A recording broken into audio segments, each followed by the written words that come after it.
event for health journalists. I heard the colorectal surgeon say something that nearly made my eyeballs bug out of my face. All of us have hemorrhoids, all the time, she said. Nope. There's no way. All these healthy-looking people sitting comfortably on their bums around me have hemorrhoids.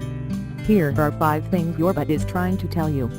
So I called her up after the event and asked her what she meant by that inflammatory sorry comment. Never in my life did I think I'd spend 45 minutes on the phone casually throwing around phrases like anal fail. I also didn't know there was so much to learn about hemorrhoids. Here are the dirty details everyone should know. Yes, it's true, we all have hemorrhoids. I know, I'm horrified, too. I love telling people that, says Alexis Gruslick, MD, the colorectal surgeon who first mentioned this idea, who is also an assistant professor of surgery at NYU Oncology Medical Center. It's usually so shocking to them. Indeed. But hemorrhoids are totally normal, she explained. They're anal tissue that gives us extra support in the anal canal, she says. Just like pelvic floor muscles help keep urine from leaking out when you, say, cough or laugh, hemorrhoid tissue does the same for stool and gas. It's only then they become symptomatic that people start noticing them, Gruslick says. Usually, they just do their job. Obviously, we don't all have painful hemorrhoids. Something has to go very wrong for that normal anal tissue to become the angry, itchy, painful protrusions you're probably picturing by now.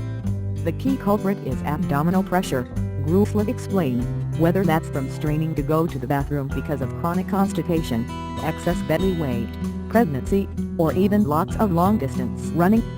Lose stubborn pounds, lower your cholesterol, and take back control of your health with this 8-week plan. We think the pressure causes the tissue to stretch out and weaken over time, Gruslick says. That stretching causes the blood vessels in hemorrhoids to dilate, bringing more blood to the area, which causes hemorrhoids to swell and potentially bleed. But a surprising number of people are suffering. Around 1 in 20 Americans have symptomatic hemorrhoids, and your risk increases as you age. About half of people ages 50 and up are dealing with this painful problem, according to the National Institute of Diabetes and Digestive and Kidney Diseases. There are 2 main types of hemorrhoids. That would be internal and external, and they're pretty much exactly what they sound like. External hemorrhoids occur right at the anal opening, Gruslick says, and they're covered with skin. Because they're covered with skin, they also have nerves, which means external hemorrhoids are the ones that can come with sensations like pain, itching, and burning.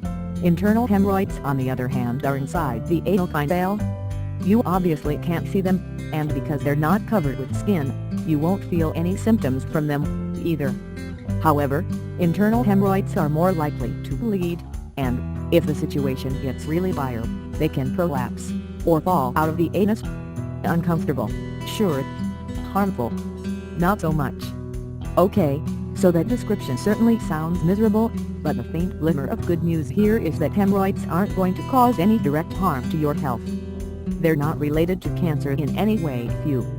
The only cause for serious concern is that they're bleeding excessively, which could lead to anemia, Gruslick says, but that's pretty rare. That doesn't mean you're off the hook for seeing your doctor. People are quick to think any symptoms back there must be hemorrhoids, then grab an OTC treatment and deal with the pain. But don't write off a visit to a doc just yet, Gruslick says. Especially with internal hemorrhoids, where you can't see where the blood is coming from, it could be something more serious, she says. Anybody with new bleeding or blood in the stool should talk to their doctor. We hope it would be something basic like a hemorrhoid, but the symptoms can be similar in colorectal cancer. Watch for these 5 common signs of colorectal cancer.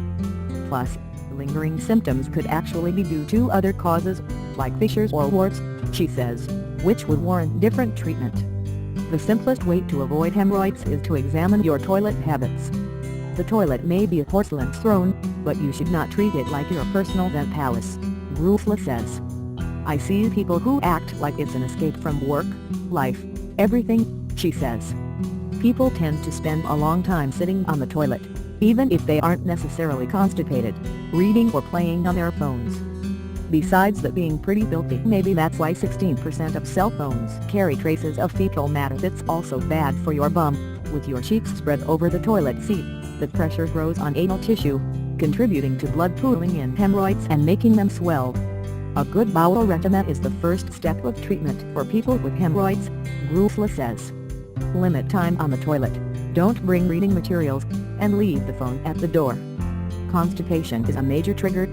All that straining and pushing increases the pressure that can lead to inflamed hemorrhoids. Treating any constipation is the second step in standard hemorrhoid treatment, Grufla says, and the easiest way to do that is getting hydrated, fast. The more parched you are, the more parched your poop island. Eating enough fiber or taking a fiber supplement, whether in old school powder form or newfangled gummies, helps bind water to stool.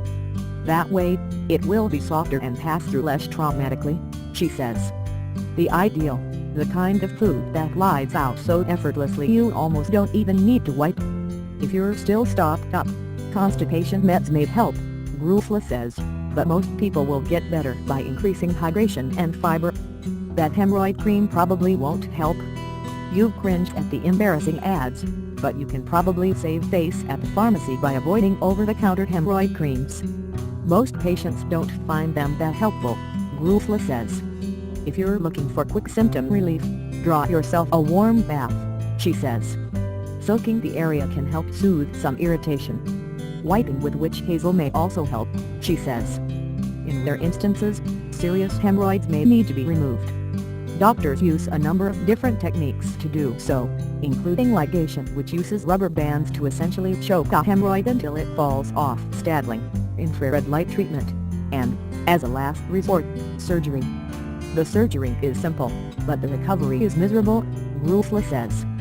Before we go down that road, we make sure we've maximized every other option.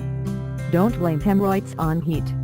Spicy foods can cause their fair share of digestive issues, but hemorrhoids aren't one of them. Your favorite jalapeno guac won't exacerbate hemorrhoids, but it can cause a similarly itchy bottom all on its own. In fact, that feeling is pretty much the same burning sensation you feel in your mouth, Grufla says. And don't cancel your vacations. Travelers who end up with hemorrhoids have been known to blame it on their road trip, Grufla says, when sitting for a long time really has little to do with it unless the sitting is atop the toilet. People tend to get constipated while traveling, she says. They're drinking and eating differently, they may be dehydrated, and then they're straining and pushing and hemorrhoids flare up, she says.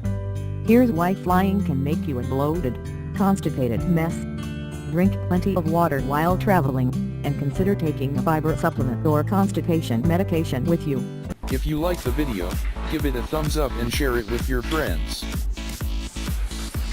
If you want more recipes and tips, subscribe to the channel.